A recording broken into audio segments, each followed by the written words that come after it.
तक्रार देखील केली. कसं पाहता, काय सांगाल तुम्हाला? हे आज आपण जर पाहिलं तर हा अनेक वर्षांपासून बीडमधील सगळ्या ऑफिसेसमध्ये जो जाचक प्रकारे ब्लॅकमेलिंगचा प्रयत्न हा आमदारांनी गेले अनेक वर्ष केलेला आहे, त्याचाच एक भाग होता.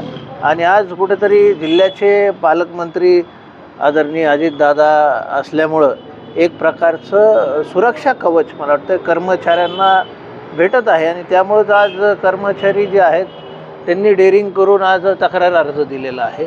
यावर चौकशी व्हावी यासाठी आदरणीय दादांना आम्ही सुद्धा गृह विभागात सुद्धा बोलणार आहोत. आम्ही त्याचा पाठपुरावा करू आणि अशा प्रकारच्या घटना ज्या जिल्ह्याला आपल्या बदनाम करतायत त्यापासून आपल्याला कुठंतरी चांगलं बीड जर घडवायचं असेल तर ही थांबवणं ही काळाची गरज आहे.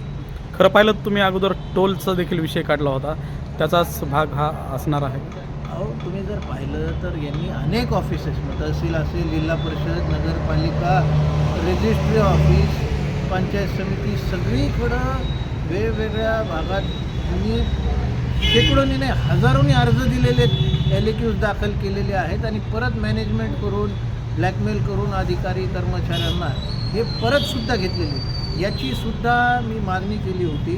त्यात तांत्रिक काही अडचणी आल्या, पण मी आदरणीय दादांना बोलून यात सखोल चौकशी व्हावी आणि कशा प्रकारे इथं एलक्यूज दाखल केले जातात आणि ब्लॅकमेल केलं जातं लोकाला, हा प्रकार आम्ही हाणून पाडणार आहोत लवकरच.